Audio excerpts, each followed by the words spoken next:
Final Story Behind the Handsome Anet. Chapter 1. Bangkit dari kematian. Berhadapan dengan sebuah cermin besar, Grace berdiri di depan altar. Di atas altar tersebut terbaring seorang anak laki-laki berumur 8 tahun. Sekujur tubuhnya kaku, wajahnya pucat pasi. Grace menatap putranya yang tak bernyawa di pembaringan. Si kecil yang sudah menemaninya mengarungi kejamnya dunia. Kendati awalnya ia juga tak menginginkan anaknya. Revan adalah harta paling berharga yang ia miliki, sebab tak lagi punya siapa-siapa. Ia dikucilkan oleh keluarga besarnya. Orang tuanya pun telah mengusirnya. Ketika mengetahui kehamilannya pada 8 tahun lalu, kekasih yang sangat ia cintai pergi meninggalkannya. Mulai menata lilin, Grace merangkai formasi melingkar mengelilingi jasad anaknya.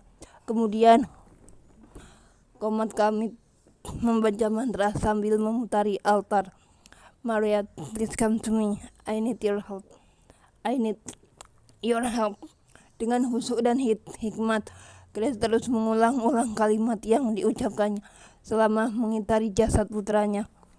Hingga beberapa putaran, hawa misterius tiba-tiba hadir memenuhi ruangan kamar. Udara berembus sangat dingin di rumah berarsitektur Eropa itu, menembus kulit sampai ke tulang belulang. Disusul bau anyir darah menusuk indera penciuman. Saat melihat siluet wajah seorang nenek berusia sekitar 90 tahun di permukaan cermin, Grace menghentikan langkah. Wanita muda itu berbalik arah. Benar saja, iblis sembahannya ternyata sudah berdiri di belakangnya, menyeringai dan menatap dingin. Ada apa? Kamu memanggilku?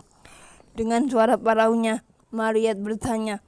Tatapan tajamnya terarah ke manik mata sang penyembah. Aku ingin kamu menghidupkan putraku kembali, jawab Grace tanpa basa-basi. Maria tertawa terbahak-bahak. Tawa keras setan tua itu menggelegar, menggema, sampai menggetarkan kekokohan dinding-dinding rumah, nyaris memecahkan gendang telinga siapapun yang mendengarnya. Itu mudah bagiku, tapi setelah anakmu hidup lagi, dia tidak akan lagi sama. Semua sifat, kebiasaan, dan lain-lain yang melekat dalam dirinya akan berubah. Kamu sanggup? Grace mengiyakan pernyataan iblis tua di depannya dengan penuh keyakinan. Gak apa-apa, asal aku bisa hidup abadi bersamanya. Nenek bergaun hitam panjang khas pakaian bangsawan Eropa Inggris itu berjalan mendekati altar pembaringan. Pada saat jarak begitu dekat dengan jasad anak yang terbaring di atas altar, wanita tinggi berpostur dengan tubuh sedikit membungkuk, berambut putih pirang, warna mata jingga kemerahan, kulit keriput, dan kuku-kuku hitam panjang itu memegang kepala jasad putra pengikutnya sembari menekannya kuat-kuat. Tubuh kecil Revan yang awalnya diam tak berkutik seketika kejang. Matanya yang tertutup rapat perlahan-lahan terbuka. Manik mata hitamnya memancarkan cahaya jingga kemerahan seperti kilat bola api yang bersinar terang. Anak laki-laki itu kemudian bergerak, merengsek perlahan-lahan, lalu duduk. Mata kosongnya menatap sekeliling. Sekujur tubuh lemasnya seperti seseorang yang baru bangun dari tidur panjang. Wajah lesu tersebut kebingungan. Tersenyum gembira, Grace segera memeluk tubuh mungil putranya erat-erat. Tak ingin berpisah dari buah hatinya untuk kedua kali. Anak itu sudah berhasil bangkit dari kematian. Namun perlu aku beritahu, jiwanya kini telah berganti. Tubuhnya memang manusia, tapi di dalam tubuh itu bersemayam jiwa anak buahku.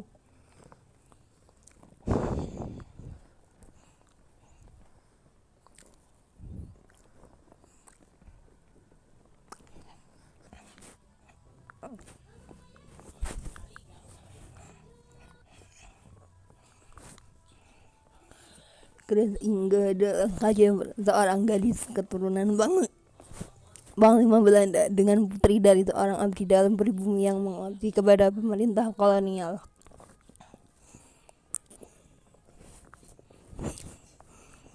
Sedari kecil, ia dibesarkan di lingkungan bangsawan dengan gaya hidup noni-noni Belanda. Begitu dimanjakan dalam gelimbang harta oleh ayahnya, ia mendapatkan fasilitas terbaik dan apapun yang dirinya mau.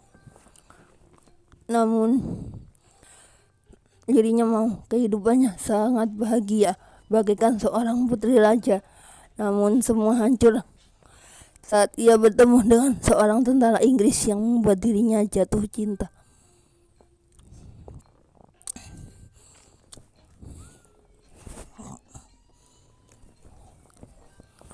Perebutan daerah jajahan tersebut merusak segalanya. Inggris yang dikalahkan Belanda memilih kembali ke negara mereka, termasuk kekasih Grace yang saat itu sebenarnya mempunyai istri di negara asalnya. Grace hancur, hidupnya menjadi tak karuan. Ia dianggap sebagai aib dan diasingkan oleh keluarganya ke sebuah tempat terpencil.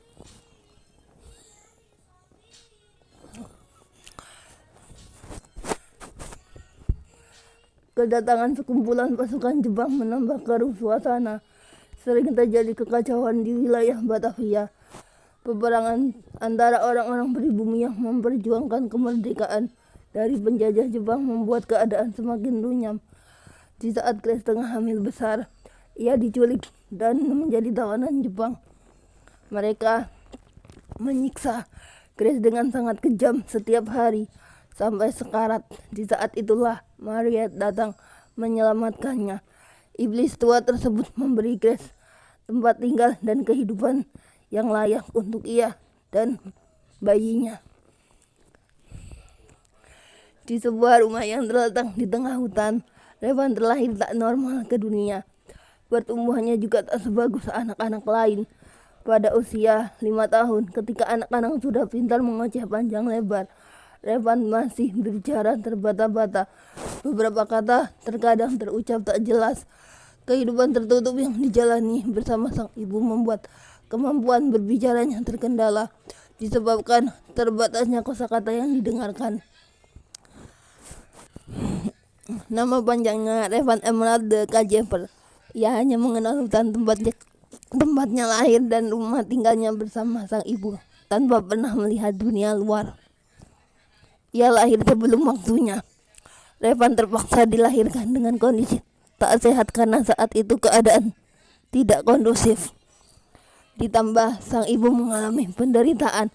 Berat badan bocah malang itu kurang dari anak-anak seusianya, sebab bertumbuh dengan gizi makanan ala kadarnya. Tubuh kembangnya sedikit terlambat untuk bisa bicara. Tubuhnya juga rentan penyakit.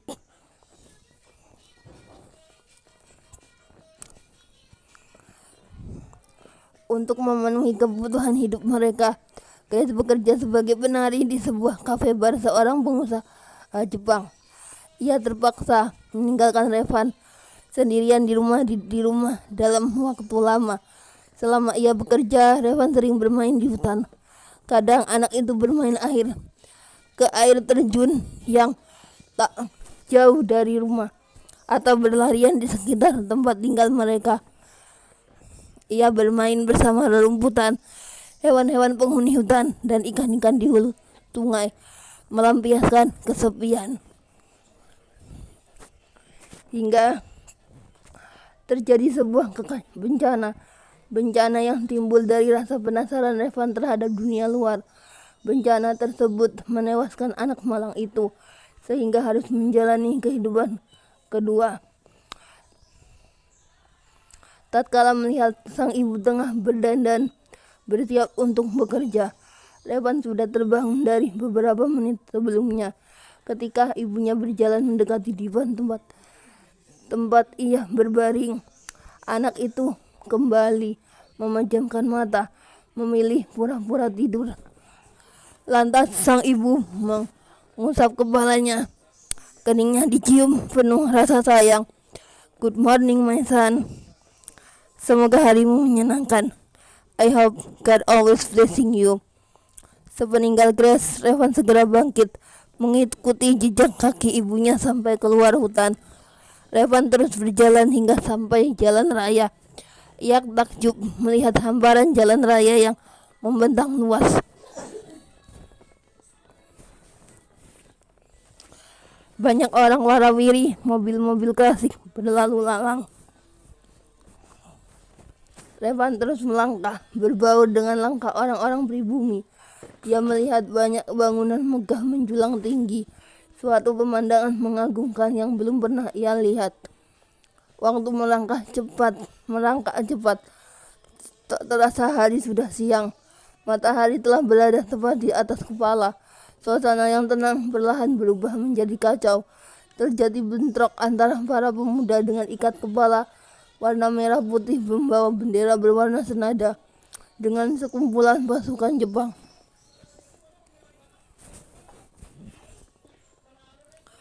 Sembari mengacungkan senjata tajam, para pemuda berteriak, "Pergi ke negaramu, tinggalkan negeri kami. Kami ingin merdeka." Pasukan penjajah yang pantang mundur pun maju menghadapi perlawanan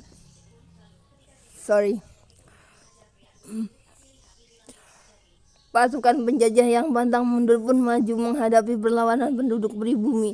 Beberapa tentara berseragam mengacungkan senjata api, beberapa lainnya menyalakan meriam.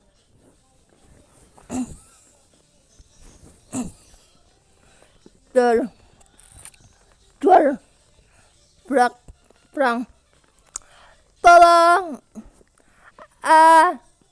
Lari, ibu!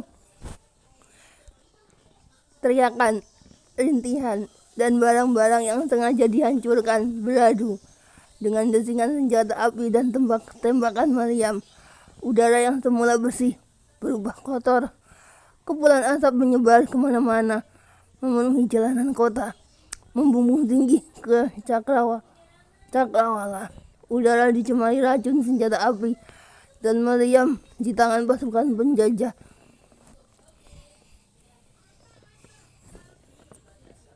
Allahu Akbar, Allahu Akbar. Para pemuda berjuang berseru lantang, membersamai desingan senjata api dan ledakan meriam yang semakin gencar ditembakkan. Wanita-wanita berlarian, masing-masing bersembunyi menyelamatkan diri dan anak mereka. Anak-anak kecil dan bayi-bayi di dalam gendongan menangis, tak terkecuali Revan yang ketakutan. Banyak orang tumbang, terkapar tak berdaya di jalan raya dengan kondisi terluka parah. Beberapa orang mati mengenaskan akibat tak tahan menghirup udara yang bercampur zat kimia berbahaya. Menangis tanpa suara. Revan terduduk di pinggir jalan raya, pipi dibasahi air mata. Hati kecilnya sangat ingin kembali ke rumah, tapi ia tak tahu jalan pulang. Pasukan penjajah yang belum puas kembali menembakkan peluru dari senjata api, meledakkan meriam berkali-kali. Mereka menunjukkan kekuatan serta kekuasaan yang dimiliki untuk memberikan peringatan keras bagi siapapun yang berani melawan. Semakin banyak korban berjatuhan, barisan mayat berserakan di kota Jakarta. Keserakahan penjajah telah merenggut ratusan nyawa. Tak ada belas kasih dan rasa bersalah di wajah para predator buas berdarah dingin itu. Kekuasaan adalah segalanya bagi mereka. Dalam pengaruh perasaan yang kacau, Grace menuju kafe bar tempatnya bekerja. Hati gelisah, harap-harap cemas. Intuisinya berkata, ada hal besar yang akan terjadi. Menjadi seorang wanita penghibur jelas bukan pilihan.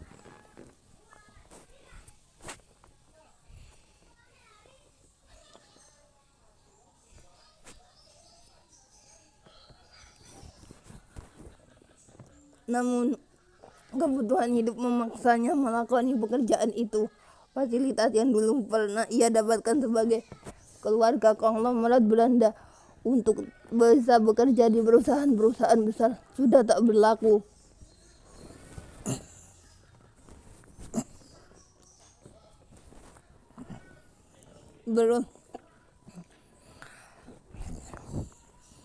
Belum lagi rezim kolonial Jepang sangat anti terhadap orang-orang dan keturunan Belanda. Beruntung wajah Grace yang dominan lebih mirip ibunya yang pribumi, sehingga ia selamat dari kekejaman dunia di era pemerintahan musuh. Uang yang didapat Grace untuk mencukupi kebutuhan anak di rumah adalah hasil bekerja sejak pagi sampai jam 9 malam. Ia harus menghibur tentara kolonial Jepang yang kelelahan. Baru menginjakkan kaki di pintu masuk kafe, Grace diberikan peringatan untuk pulang oleh seorang teman. Kafe tutup karena terjadi kerusuhan besar. Menyelinap suara-suara ledakan meriam, disusul gaung tembakan senjata api bertubi-tubi dari arah jalanan di kota.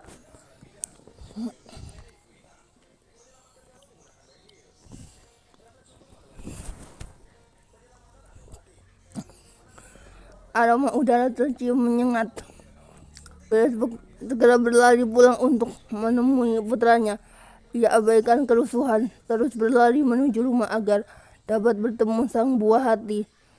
Namun tak kuat lagi menghirup polusi udara. Revan seketika itu lemas.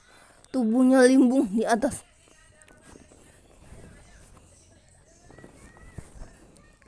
aspal keras ketika Grace bukan main terkejut melihat anaknya tergeletak bersamaan dengan barisan mayat korban kekejaman penjajah Jepang. Anak laki-lakinya yang malang, Revan Emerald Kajever, telah terkapar di pinggir jalan. Mengembuskan nafas terakhir di tempat, segera berjalan mendekat, menatap nanar mayat sang putra. Dipeluknya erat-erat jasad yang hilang nyawa meraung-raung sebab tak terima. Revan, bangun nak, buka matamu, jangan tinggalkan mama. Terseduh-seduh digendongnya Revan untuk dibawa pulang. Jenazah putranya tak dimakamkan. Setelah kehilangan anak satu-satunya, Grace merencanakan upacara kebangkitan jasad darah dagingnya.